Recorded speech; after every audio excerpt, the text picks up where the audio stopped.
Hi, I'm Will Salisbury. I wrote a short story recently, Downstream. The depth of life is sometimes not so apparent to the casual observer. A painter sees the sky, trees, rolling hills, wind-blown grasses, everything the eye can collect. Yet beyond, below, and underneath are the real workings of life's labor. The creatures minute, invisible, then with wings, fins, legs, shells, all linked together by a quiet, almost silent rhythm of nature. A river most always comes from and goes forth in a cycle year by year. Though at times when nature's rhythm is not in sync, as things go sideways, as they say, the changes are inevitable. We can never know or be sure what is ahead or around the bend. And this uncertainty keeps us humble. A spring thaw brings fresh, life giving waters to long dried marshes and fields. Our story begins here alongside this great river, whose journey is many hundreds of miles to the ocean. A marshy area of great expanse, filled up with all the usual suspects: fishes, turtles, snakes, frogs, nests, eggs of all kinds, and bugs in large number. The grasses and cattails have a wonderful bed of tangled roots, then run deep, but in a storm or high water conditions are often uprooted and set adrift down the stream of life into waters unknown. And so it was that for a smallish patch of cattails, by the name we shall call Fairyland, a mix of a few inhabitants mentioned before and some who have not shown themselves as yet, all were set adrift, marooned in the moonless chaos of the night, to have their first sunrise sending golden rays of light into the depths of Fairyland's grasses.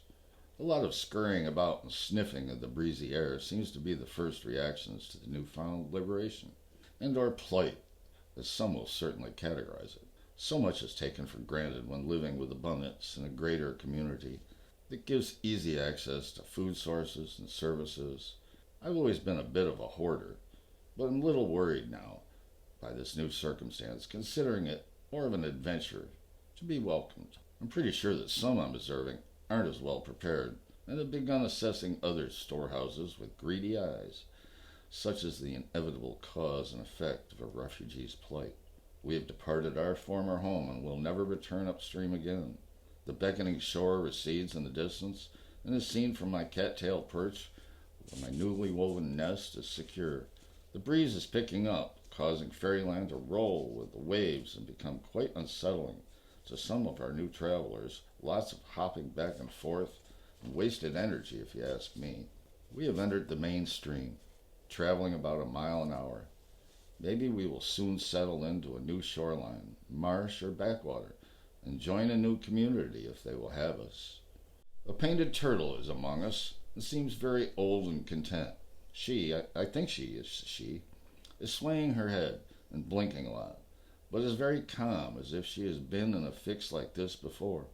I wish she was more talkative, me being naturally quite chatty and wishing for some good humored banter.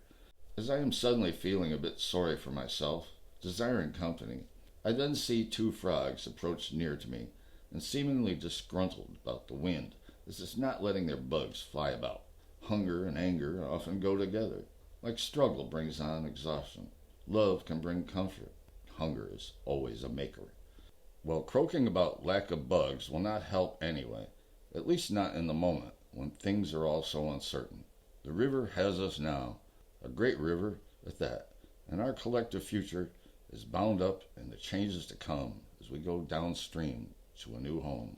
The dark water snake I would have thought should have left by now, but it seems very interested in our frogs and tadpoles. There is very little trust among us, but very little for the snake. Even the small fish that accompany us and all the eggs that are under us are a bit nervous. Fish eggs are a commodity on the stock market, but their futures are looking bearish now. The moment is never what it seems, really. If you think about it, you just missed it. If you plan for it and try to catch it, you will likely fail as well. But to live in the moment is where great strength is born and nurtured, and where life peace can be lived. Of course, then there are the distractions of life itself, and the many players in the game of survival. And so here we are, all of us seen and unseen, busy with the day to day, even on our floating island of grass. The night is coming on quickly, Not much has changed. Some boats came close and got us to worrying about our nighttime travelers being unaware of the precious lives on board Fairyland. There is a mole or a mouse, I'm not sure, that is fussing around under the leaves. It made the big frog leap and miss her landing, plopping into the river, then scrambling up some debris attached to Fairyland. I hadn't noticed before, but there are more fish, small for the most part, taking shelter under us, and they are nibbling at all the edges with glee. Also, a group of terns is taking great interest in the small fishes. I guess being a few miles from shore makes us the only game in town. Well, now the night has come, and I can only wish for a moon to rise to lighten our voyage and give some comfort. Everyone has gone quiet, and there's no more scurrying about.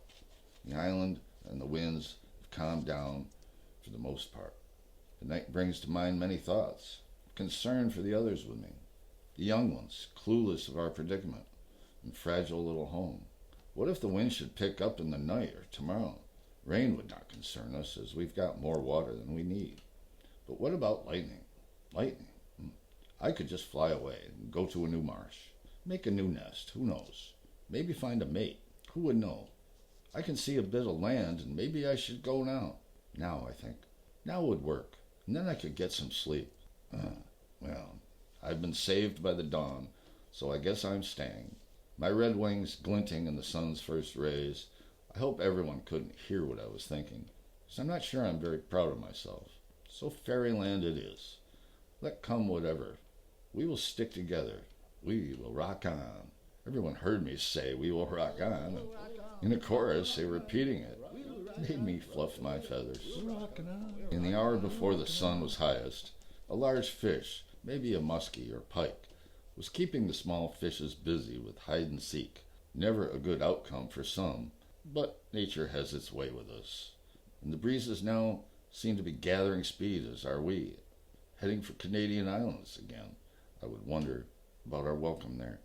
Being unannounced, we live simple lives at home, lives of labor and industry, working hard, helping others. Our home is under us, but its bond to our country is broken. We must be humble in the face of distrust, envy, and hatred if we should encounter troubles. I believe we are a hopeful bunch of travelers, and we will look for the best in others when we get to the far shores. And so, while fluttering around the other end of Fairyland catching bugs, I noticed a small muskrat nest was barely hanging on to the waves, and the owner was very nervous, to say the least. Others were watching the scene unfold. Some frogs, a tiny turtle, a different snake than I had seen before. All very curious. As I flew back to my nest, I hovered high enough to see a deep bay ahead, and we were heading right for it. But the day would be long over before we might get to the shore. Maybe the morning will bring a new beginning. A happy ending would be nice for our little group, having traveled so far in hopes of a new life downstream.